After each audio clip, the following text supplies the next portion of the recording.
Steve, thanks for coming on the show, man. It's great to be here. Thanks for having me. Yeah. So maybe to start out with, I'd love to just hear about your experience, kind of running Verblio as the CEO, and kind of how you got to this position. Sure. I took a pretty unique path to get here. I have been the CEO of Verblio for 4 years. Before then, I had a few different careers. My first career was in nonprofits. I thought I was going to dedicate my life to doing community development finance, which I thought was a really cool way of using some existing tools like finance to disrupt a whole new industry for the cause of good. And then I graduated from business school in the 2002 recession, and I was told that I should find something new to do. And so I went out and I did that. And I found my first startup in 2004 was a marketplace startup that brought together a marketplace of 20,000 home-based call center agents, cloud-based platform for the first contact center in the cloud, before words like SaaS, marketplace, and cloud all existed, with a bunch of just a really powerful engineering and cool team of like a bunch of the original Netscape guys. And that company took off from like 8 million to $150 million. And I got to see a couple things. One is, how do you grow a really big concept that's disrupting an industry, which is very fun. And the second was all of the power of, if you bring together a marketplace of great talent together with SaaS technology, the impact that you could have. And so that is what I've excited to pursue here at Verblio. I bopped around the startup scene for about 6 to 8 years, basically always trying to innovate new products, leading new divisions, turnarounds, and things like that. And was very excited when the founders of Verblio, who are both from Colorado, a journalist and a tech co-founder, said after they'd been running the business for 6 years that they were ready for somebody to take this idea and scale it. And I had a lot of dreams about what I wanted to do with a platform like this. And so I get the chance to live those out. Yeah, very cool. And it sounds like you've kind of focused on solving some pretty big problems in a lot of different areas. And what was it that you found compelling about solving this content problem, or the interface between creating content and getting it out there to the right audiences and so on? The first thing I was excited about was it wasn't in call centers, which I was very ready to leave. The second is it's at the intersection of the future of marketing, of just how powerful modern content needs to be, or modern marketing needs to be. And it feels right. You're telling your own story. It's almost got a philanthropic kind of, your clients looking for you, or looking to you to solve their problems. The better you get at content, the more you're solving your problems, the more engaging your content is, the more enjoyable the experience is going to be for them. And they look for you at their own time when they're ready to engage you. And that has like just such a nice virtuous cycle that I was excited to be a part of that movement and figure out how to do it better. And the second piece is the future of work, which is I really want us to innovate on a new freelancer model that goes way beyond using skilled labor as commoditized widgets in the tech puzzle, and push the tech world forward about how to engage people better and actually bring this talent into systems, which I think is going to be a much more powerful work model for the future than what we've been able to do so far with the two models of kind of like the Uber model and the Upwork model are like the two that are out there. And I think there's something better. Yeah, that's interesting, and it's funny because we'll bring in partners and new employees and stuff to help us basically do new business for ad agencies. And I think there's always things that surprise them. They're like, I've done this in this previous life. I've done sales or whatever, and it's worked out well. And I can just bring this into this new area, and it's going to be fine. And then they're like, oh crap, things are different. You zoom into any niche, and there's just surprises and problems and stuff you've got to work through. So I'd love to learn about that a little bit. Like what surprised you, and what was either harder or easier than you thought when you, in the first 4 years of running Verblio, basically? I think what surprised me the most was how similar the first round of challenges was to the exact same challenges that I'd seen at Live Ops 10 years before, which is what's great about having a marketplace model that's mixed with SaaS. So let's just take a step back. The concept of SaaS was that if you have deeper subject matter and expertise in one business process, and so starting with Salesforce, focused on the sales process, you understand it and build technology around it to make the people that are doing that process, make their lives easier and engaging, that you can do this, you can really completely change their lives and improve the experience of other options on the market. And so that started off with Salesforce, and then it went into every work type and every niche. And now it's not just sales, it's every aspect of sales getting to that kind of real niche level that you were just talking about. So I think that the marketplace plus sales or plus SaaS is going to follow a similar model. And so we're going to start kind of trying to figure out where the expertise is with accounting, with tech support, with QA, and with marketing is most important. So the first thing that this model, kind of what marketplace systems enable, is flexibility and scalability. You don't have to make a giant upfront investment. You can do a subscription service. You can use as much of it as you want. You have to learn the new system in order to bring it on, but it integrates really quickly into your flow. And that's really interesting to solve some basic general problems. At LiveOps, what we did is we solved sales calls problems. If somebody is calling you on an inbound call and they're a hot prospect and they want to talk to you right then, if you don't answer that phone call, then you're going to drop that sale on the ground. But if you want to staff your call center for 24/7 and make sure it's 100% availability, that's a really expensive thing to do. So using a marketplace to make sure a good sales agent was available at the time was pretty powerful. That is really where the industry of content marketplaces started, which was availability, scalability, consistency. We make sure it gets done. It's always there. But just like call centers, the race soon became for quality. How do you actually have a better quality piece, some subject matter expertise, better writing, more engaging writing, because every marketing channel gets more engaging. And so this really followed the path of LiveOps as well. It was my job there as VP of Business Development and Strategy to develop new business lines that were more focused on verticals, more higher quality, more specialized talent. And that's exactly what we're doing here. So the first surprise was, wow, I can't believe I actually get to relive history. There's I think Mark Twain has a quote, which is like, history doesn't repeat itself, but it rhymes. And it's rhyming really well. I love that quote. And then there's, I'm probably going to butcher it, but there's one that gets ascribed to him that I actually learned isn't from him, but it's that, what is it that it ain't what you're worried about that hurts you. It's what you think is true, but just ain't so, or something to that effect. So anyway, that came up recently. And I do really want to dig into the scale aspects and how you're looking for writers and all that good stuff. But as a little bit of a sidebar or a digression, I think that for entrepreneurs, there's often an attraction to build marketplaces. And I've always seen it as kind of a black belt business. Like, you kind of have to work up an experience level to build a good marketplace, because it seems like kind of a catch-22. You need buyers to have sellers, you need sellers to have buyers, and it takes some real thinking and effort and experience to build that. So first of all, I'd love to just hear if you agree or disagree with that, and why or why not.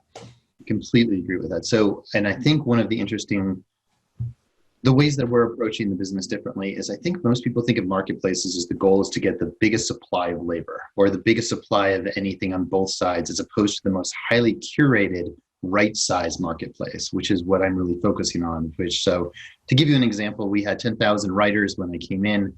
We took that down to 3,000 writers the second year afterwards. I wanted to have a more high quality pool that was more highly qualified. Now we're down to 1,000 writers, which is very intentional. Those writers have better career opportunities. They're more engaged. We get more control and quality out of the writers. And I think that's a really interesting twist on what most people think of marketplaces, as opposed to, like, it's not about getting as many people. It's about having the right number of people so that you have this breadth of talent, breadth of motivation, and make sure that you still have the availability while giving yourself more control and higher quality out of that. And I think that's a big movement. Yeah, I'd love to dig into that more. So what did it take to wean 10,000 down to 1,000? What was the selection process like?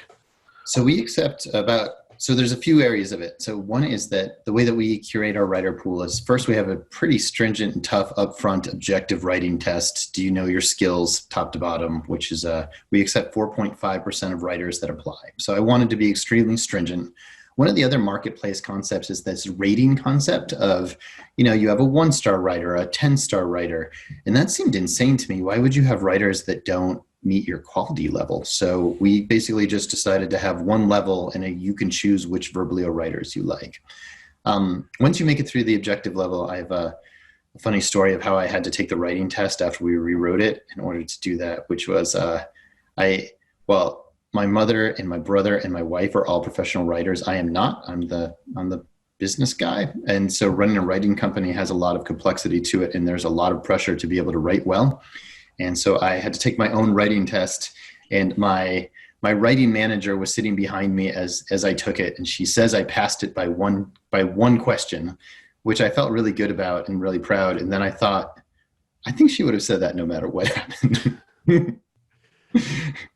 Yeah, but it still seems like the test is pretty useful, and I think that you brought up like a really compelling point, which is just like we kind of just accept these star systems at face value, and they're part of our lives, but they don't make a lot of sense. And I think there's a lot of data on this with Yelp, and it's like once a place is popular enough, it all kind of tends to hover towards 4 stars, once it gets over a certain number of reviews, and it's just no longer useful, as opposed to a curated system where it's like there's no stars, but if you want to make the list, you need to be good enough. So it's all positive. And I think there's a lot to that. The new scale is like 4.75 to 5 stars. That's the actual range. So 4.75 might be a failing grade. Right. And then at that point, what's the point? It's just going to keep getting fractalized down to, meaninglessness. So that's pretty interesting. So running with the rest of the question. So the way that we evaluate our writers is how our clients like their work. And so part of our inversion of the model is we think that finding a writer is actually a really challenging process. Most people have to go through, and then they look at their background, they look at their profile, they'll look at their profile picture, which has inherent diversity, equity, inclusiveness issues contained in it. So we inverted that model in a way that we think better aligns incentives, which is that our writers will choose the clients based on how they describe what they're looking for, their level of expertise, and what their style is. And our writers will submit a full post, and our client will have the choice of accepting that full post or not. And if you accept them, you can prefer that writer and put them into your team so that you have kind of your own custom team built out of this larger marketplace. And what I think that does is it gives a lot of incentive to the writer to make sure that they're picking you right, to work hard for you. And then you're only evaluating writing based on writing as opposed to a person. And so that does a couple of things. Our writers, basically, the more work that they get, it naturally feeds on itself. They'll learn how to find more clients, and they'll get more work in our system. If they're not doing very well with clients and they're not getting selected, they leave and they kind of self-select out. And so there's kind of a natural meritocracy that occurs that is part of our kind of secret sauce. Yeah, that's pretty compelling, as opposed to commoditizing it and just having a star system or something like that. So that makes a lot of sense. I guess I'd love to learn more about the UI, the UX process, the interface. In that, I think content just kind of makes a lot of agency accounts people get ulcers and groan, and there's a lot of friction associated with it. I think there's a lot of people that think nobody's going to be able to do this out of house very well. There's a lot of pickiness. So I'd love to just hear how you've built the interface to get over those problems, and how you're kind of dealing with that friction. Great. We think UI is one of our key focuses, and any co-creation process is going to be inherently filled with friction. So our goal isn't to remove all friction; it's to minimize it and make it as enjoyable as we can. So we have a pretty big tech team and a very focused design and product team that thinks about the content experience as a whole. I think the first thing we just covered, which was how do you find your writers, which is we made it a lot easier for you as an experience by taking out the friction of having to go select them for you. The second piece is we basically kind of handheld our clients through the process of all of the right questions to ask and the information to share. So the goal of our platform is for you as the expert to download as much of that information as possible into the writers. The writer communication with the client process is where some of the deepest friction occurs. And so the more of that we can structure the download of information into the hand of the expert, and all the communication can be through the platform, the easier it can be. And we think the better quality. It really is important to guide your client on the right information to share. So we focus on product improvements all the time, and we also believe that it is not a sprint. It is definitely a marathon, as every single quarter has another round of UI improvements as our agency clients consistently make recommendations of ways to improve. They're not shy. Yeah, and kind of digging into the agency aspect a bit, are there any big wins that you found where it's like, okay, if you're able to set this expectation early, or you have clients, answer these questions at this point, this is going to cut out a lot of time, later in the process. Is there anything like that that you stumbled upon? There are. So we did a big agency survey earlier this year with over 100 agencies about how they use content in the wild versus and what are their best practices versus kind of what the thought leaders are saying on the podcasts, which we found really, I get a courtside view, so I get to see what about 400 agencies are doing every month anyway, but hearing what the successful agencies do was really interesting. So I got a few quick facts here on what they're doing. One is first, only 25% of those agencies said that content was extremely successful for them, which I thought was really illuminating because 95% of them said content was extremely important. So it seems like there's a lot of figuring it out in the agency world, and a lot of that frustration you were just talking about of like, this is just a necessary evil versus something that can be enjoyable and done as well as they'd like.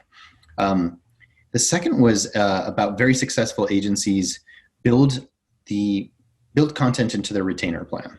It is just part of their upfront fee. This is our package. It comes with it. The least successful agencies do it as an add-on or a line item afterwards. 90% of the successful agencies call it a profit center, where they're just generating so much out of it that they want to sell more content hopefully for the right reason of it's doing good things for their clients, but it's also doing good things for them. 50% of them charge double what we charge them, and 25% plus charge over double to their clients of the companies that our clients are doing it well. And I think agencies are just shy about charging for content. They think that, their clients can go out to the market and see how much other writers cost and just and discount it down and feel like there's a arbitrage there. But they're adding so much value to this. They're doing the content strategy that should be built into it. They're doing the editing, make sure it's the content is achieving its goals. And I think you guys should be, strong about that. I think you should be charging double to triple the value for the value you're creating. Yeah, I would agree. And the idea of content becoming commoditized like milk or eggs is just as crazy as any other high level service being commoditized. So that makes a lot of sense. I guess with that in mind, I'd love to dig into a little bit about what you've seen change in terms of what content's effective and how things have changed. Maybe starting with that, yeah, since you took over Verblio, what like the way things have progressed. Well, let's talk about two rounds of trends. Round one was a 2016 when I took over all the way until the crisis, and then everything that's been happening since, I think, is a deeply interesting trend. So the number one trend that has occurred since 2016 is how much more focus there's been on long form content. And we can all just define that differently. For me, it's basically 1,000 words and above means you're writing a more significant piece that requires more effort. When I took over the company, less than 10% of the content that we created was 1,000 words or above. Now it's over 70%. That's a pretty dramatic change of a marketing place in 4 years. And the reason that we're doing that is twofold. One is we're doing a lot more of it, and we try to get better at it. And the second, that our agencies are pushing us there because that's what they're seeing. The second big trend was in video, which is just being more multimedia in your content. We acquired a video platform 2 years ago called Automagical that we use to lower the cost of video creation so that we can create a video with every blog post for $65 in a way that makes it more engaging. And you're trying to find a way not just to improve the quality of your content, but the engagement of your content has become a really big deal. And the third big trend is agencies asking us for support on the professional services side. So we started this platform as a self-service platform, marketplace that we thought was a nice tool that did this one thing, content creation. And as agencies have become more competitive, they're focusing more on the top value that they can create and asking us to do more of the service, to either do SEO optimization of all of the posts and then deliver it to their client CMS directly without them, all the way up to full account management where they're not even interacting with our platform. Now that's basically become 18% of our business, and something that we didn't think we were doing because we are focused on digital agencies we thought that agencies generally have these teams. That is only accelerated with the COVID crisis as everyone's trying to get more flexible. Yeah, and one thing that I've observed, I'd love to hear if you how much you agree, is that to an extent, everyone's kind of becoming an outsider because everybody's remote. So I think that there's some sacred cows being killed, and there's things that people might have thought they would have to insource that they're rethinking. Is that how much would you agree or disagree? That's true. I definitely agree. I want to also make sure that I remember to hit on the trends post-COVID too. But the Yeah. thing I agree about the most is that, what's the difference between a 10-hour a week contractor on your team, consultant versus outsourcing any part of your business? It starts to become more incremental, and I think it really affects your mentality. And you think about who's my core, how do I rely on them? And then you think of your contract team as just part of your core as well. You're creating this ecosystem of full-time hires, consultants, contractors that are part of your core team, and then your extended specialists in this variety of areas. I think it's only going to become more complex and start to look like a giant bubble screen on your org chart, as opposed to like the straight drop down lines. Yeah, exactly. And I guess that bubble screen is going to become important because you're going to need to have a deeper bench to have enough people to rely on at any given time, because you might not be able to give them, as much skin in the game as a W-2 or something like that. So that makes a lot of sense. And so I love those big trends. And I think one thing that I'm curious about is your thoughts on the walled gardens on these existing content traffic channels, whether it's Medium or LinkedIn or whatever. How do you feel about those continuing to guide, the way the content is built and their significance versus content that lives on some company's blog somewhere? Feel like you have to adjust. I think that if they are the game, you have to play the game. We don't get to choose the game. So yeah, it's annoying that every time you put a link into LinkedIn, they basically completely block your post and nobody will ever see it again. But what they do is if you put video up there, they love video and they will share that with the world. So all have our sacred cows of what we find. We all want to have beautiful ROI metrics. I produced this podcast and all of a sudden I made $55 would be a really lovely thing to see. Rand Fishkin had a post recently about the exact inverse correlation between how powerful a marketing channel is and how effective it is. How hard it is to measure. And so I think that's totally true. So right now, podcasting's taken off, video posts on LinkedIn are all taken off, and they're all really hard to measure your effectiveness piece by piece, the same way that content has always been hard to measure piece by piece as opposed to its effective whole. So if you're saying, am I happy that Facebook started charging charging ads and taking us off platform a few years ago, and LinkedIn seems to be moving in general directions? I think our job as marketers is to see where the best, most effective opportunities are for the lowest cost, and keep adapting and know that we have to keep adapting as part of the game. Yeah, and I guess with that in mind, for your agency clients, are you typically writing content that's meant to live in one of these walled gardens, whether it's LinkedIn, Facebook, et cetera, or and with that in mind, are you writing or like with a particular tone or using particular tactics for those spaces typically? So the thing I do like about most of these spaces is they seem to have a similar content oriented tone. So if you're doing, so we write only content, doing content marketing as opposed to sales emails, as opposed to copywriting and all the things to try to catch eyes and catchy attention, which I think is a very different vibe and would definitely fall into the challenges you have of distinct training. So most of our clients are posting the same posts on their website and their emails on LinkedIn without really changing too much of the format right now. But I can definitely see that coming, and we're going to have to be ready for it. Yeah, interesting. And with that, with the understanding that you're typically developing long form content, is there anything that you have found to make it sticky, or anything that to basically create a follow up experience for the reader? Anything that that might not be intuitive to the listeners?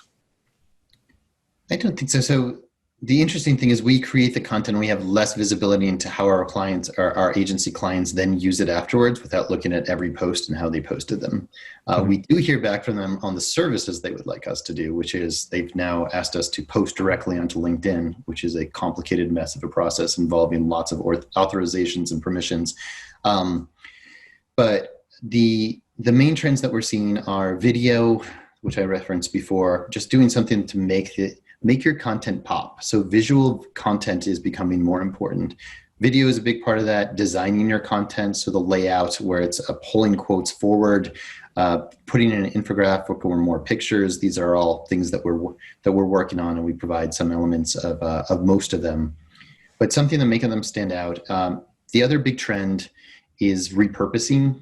This is actually, I didn't quite finish the concept of the post-COVID kind of changes, but repurposing content and zero waste content has become a big trend, which is taking every piece of content and turning it into multiple formats, particularly turning podcasts, videos, interviews into written content to dramatically boost the amount of content that you have and just use every piece as much as you can, especially for people like myself who talk much better than I write, so that this is the only way I can actually do content creation, is to start with the verbal and move backwards.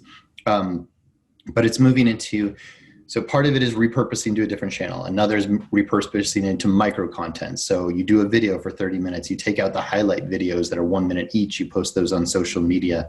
And more people are considering this as an asset portfolio of content. How do you reuse every piece of it and look at your entire content portfolio as a strategy, which I think has only become more important. We're working on how to offer those micro content packages in addition to the other ones where our podcast to blog post product is becoming pretty popular. Yeah, and I'm selfishly very interested in that. I think we're doing most of that, but we're not converting video to text. So I'm wondering how valuable that would be either for search engines or for people that just don't want to sit down and look at my face and hear me talk for 2 hours or whatever. People don't want to skim, right? So that's something do you find that to be effective for your clients, converting video to text typically? So what we're finding, there's the transcription. There's a few different versions of how to do this. You've got the transcription, you plug it into a system and it pops out words. And I've heard, I'm not the SEO expert, you guys are, but I've heard that is not very effective. You have show notes, which I consider 600 words or less, like we're doing for a lot of the big shows out there. I think those are just to support the show. People are looking for them. They're less SEO focused and more just engagement of trying to push the podcast more. The product that we're doing now is more like a 1,200 word enhanced summary that brings out the main points of every single episode. What were the main quotes? What were the main topics in a paragraph about each? So you can actually read it and get a really good feel of what happened on the podcast. I can say that they feel better when you read them. They feel much more engaging. And I think that that's going to be the next wave of how to actually get more juice out of your podcast. Very interesting. Yeah, definitely curious to learn more. One question I had that I guess was tied back to the writer thing is what are your thoughts on ghostwriting? Do you think that it's still an effective or an important thing for a client to be able to just kind of put their name or face on somebody else's writing? Or do you think there's more utility in just kind of writers just being their own utility players that can kind of bounce between entities? Where do you see that trend going? I think you should write with so most of our clients white label our service and then put their own name on it. Almost all of them. So we write 70,000 pieces of content per year, and I don't know very many of them where they use our writer's name. I actually don't know many of our writers that want to have their name used. Yeah. So I think ghostwriting is pretty prevalent. I think, it really depends how you approach this is of the core values of your company and what you're trying to achieve on the marketing side. So my ghostwriter does 70% of every post that I write. And then I do the other 30% because my tone is super important to me. I want it to have my voice, but I'll never get anywhere unless somebody writes the first 70%. I freak out if I see a blank cursor on a screen and I get apoplectic and lay on the floor. So the ghostwriter for me gets it 70% done. If you don't care that much about your tone, you can get a heck of a lot done with 90% of just putting your basic thoughts into the platform, having a writer pick it up and go with it. And if you're super gung-ho and it's got to be your voice all the time, you just set your expectations of how much you want out of it. Yeah. Then I think you should have somebody in your company that's even at the lower level blogs, everything doesn't have to come from the top execs. Just have your marketing person's name on it versus, somebody who's related to your company. It's a point of pride. This is what you're standing for. Yeah, I think that's really helpful, and I think that's a good expectation. And I think when I've hired writers in the past, I just know I've been too picky. If I come in with that 70% expectation, I probably would have been okay, or else just get used to the blank page. Get used to working through that. Yeah, and maybe there are some pieces like that. So I've been working on this new metaphor of like Toyota content versus Ferrari content, Hmm. of like, there's the stuff that you have to do consistently that gets you there, that is a perfectly good car and achieves its mission, versus the Ferrari that everybody's going to stare at and it's going to get you all the attention on the internet. Maybe you have to either go to a super expensive high-end New York Times journalist type of writer for that Ferrari content, or sit down and just power through it yourself. But the vast majority of content marketing is all this Toyota content, the consistency, covering every topic that your audience is looking for. Yeah, that's really cool. And with that in mind, like how important do you think subject matter expertise is in the writers you're hiring? That is a that is a super important question that is probably one of the most common ones out there. So the way that we think about it is that you have to have the right level of familiarity with subject matter. And the client will always be the subject matter expert. So if you are looking to write about your diesel engine and you're looking for a diesel engine mechanic who's also a professional journalist, you're going to be either struggling to find that person or paying a heck of a lot more for them. The way that we think we answer this is we segment all of our writers into 39 different verticals that they have experience writing for, and that our clients have said that they're good at writing this. And so we have bucketed them into those areas. So if you come in financial services and tech, you'll have a writer who's generally familiar with those areas and have been proven to write it on before. And our point of view is that we were started by a journalist. And if a journalist can write an article for you, that's the level that they should be able to engage in subject matter expertise. And it's up to the client to put in the level of the subject matter expertise into the platform so that our writers can grab it and then write about it. Because they're familiar with financial services, this will not be too hard of a leap to get there. That is enough for most Toyota content. There are a lot of content out there like legal compliance expertise that requires a lawyer who is licensed in licensed, is that the right word? Probably not. In the state of Colorado where I am, and if you don't have that person, then you can't even put it out into the world, or an insurance writer who is actually a compliant insurance agent. So I think it's really important just to think about those different buckets in the same way we were talking about how much of it do you want to ghostwrite before. Yeah, that makes a lot of sense. And kind of getting towards the end of the time, you talked a bit about trends and kind of where things are at now. Where do you think things are going in the content world? I think they're going bigger, better, stronger. I think I wrote a post a while back that was called "Content Was King," and then it got promoted. I truly believe that for a couple of reasons. One is all the virtuous benefits of content that most of you probably know, and HubSpot has written 50,000 pieces of unique content about how great the importance of content is over the years, so I won't repeat those.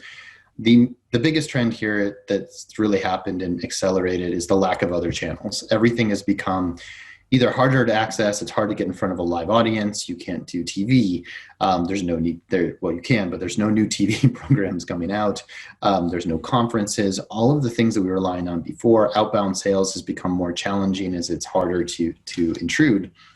Content's there, like, both because it's digital, it's easy access, it's easier to create, but it also, like, the benefits of having your audience come to you when they're ready for it feels really right for this time.